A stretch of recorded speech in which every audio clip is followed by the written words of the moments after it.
नमस्ते। आज हम a song of ice and fire और गेम ऑफ थ्रोन्स के उस डीप लोर में गोता लगाने वाले हैं जिसने फैंस को सालों से कंफ्यूज कर रखा है।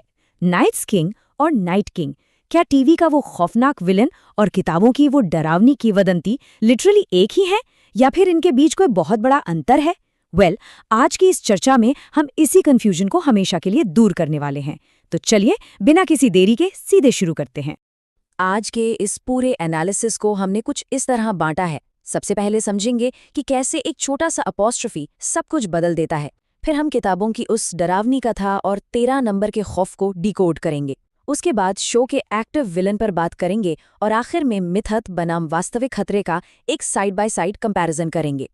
तो चलिए सबसे पहले बात करते हैं उस एक छोटी सी चीज की जो इन दोनों किरदारों के बीच एक बहुत बड़ी लकीर खींच देती है।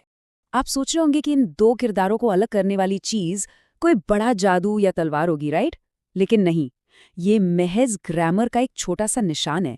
नाइट्स किंग, जिसमें एक अपॉस्ट्रोफी एस लगा है, वो किताबों वाला नाइट्स वॉच का 13वां लॉर्ड कमांडर है।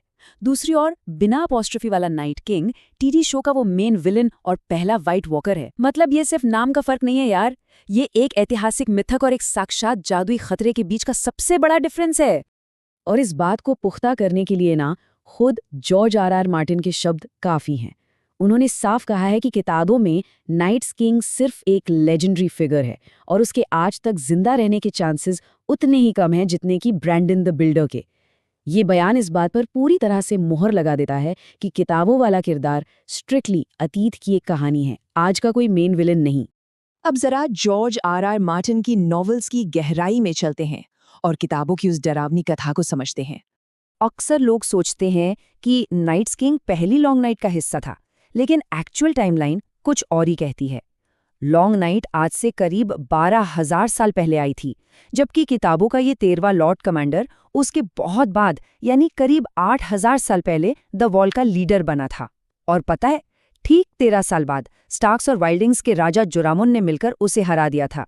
तो बेसिकली वो व्हाइट वॉकर्स का कोई क्रिएटर नहीं था, बल्कि काफी बाद में आया एक इंसान था। तो फिर एक निडर इंसानी कमांडर इतना खौफनाक कैसे बन गया?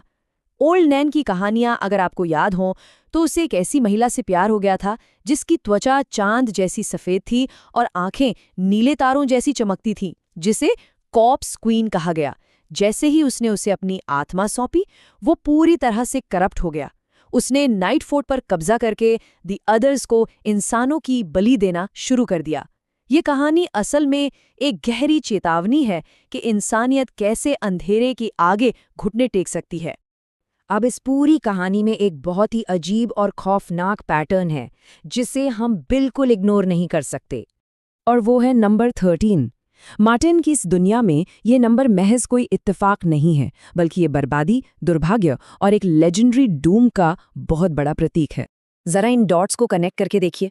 वो नाइट्स वॉच का 13वां लॉर्ड कमांडर था। उसने अपनी कॉर्प्स क्वीन के साथ नाइट फोर्ट पर ठीक 13 सालों तक राज किया। और तो और द नाइट्स किंग टाइटल में ठीक 13 लेटर्स हैं।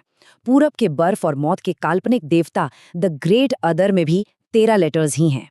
यहाँ तक कि अगर हम टीवी शो के शुरुआती सीजन्स की बात करें तो क्रैशटर के बच्चे को ले जाते वक्त दूर खड़े व्हाइट वॉकर्स की गिनती भी जी हाँ 13 ही थी। ये नंबर लिटरली इस किरदार को एक गहरे पौराणिक खौफ से जोड़ देता है। लेकिन अब बात करते हैं टीवी एडेप्टेशंस की, जहां ये कहानी पूरी तरह से एक नया और भयानक मोड़ ले लेती है। टीवी जैसे मीडियम पर सिर्फ एक अनदेखा खौफ काफी नहीं होता, कहानी को एक चेहरे की जरूरत थी।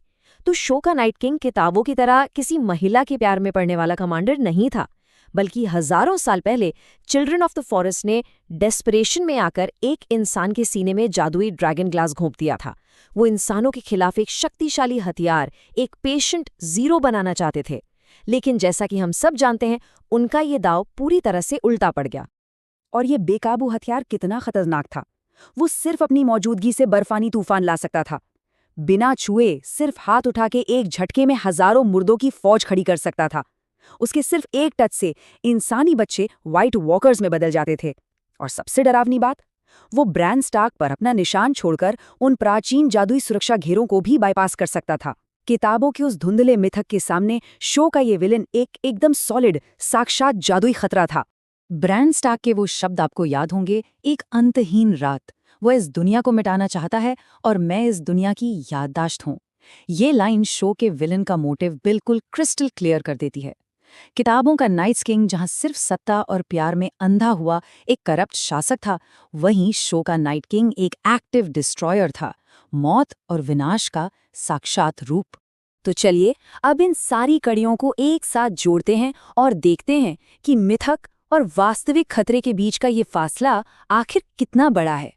अगर हम इन्हें साइड बाय साइड देखें तो चीजें एकदम साफ हो जाती हैं। किताबों में नाइट्स किंग एक इंसानी लॉर्ड कमांडर था, जबकि शो में वो फर्स्ट मैन से बनाया गया एक वेपन था। किताबों में वो एक कॉर्प्स क्वीन की जादू से करप्ट हुआ, शो में उसे चिल्ड्रन ऑफ द फॉरेस्ट ने बनाया। किताबों में वो महज एक डरावनी पुरानी कहानी है जो हजारों साल पहले खत्म हो चुकी है, लेकिन शो में वो प्रेजेंट डे का सबसे बड़ा सुपर नेचुरल खतरा है। यानी टीवी एडेप्टेशन ने लिटरली एक पुरानी कैंपफायर स्टोरी को उठाकर पूरी कहानी के सबसे बड़े विलन में बदल दिया। और यहीं पर मैं आपको एक बहुत ही दिलचस्प सवाल के साथ छोड़ना चाहूंगा।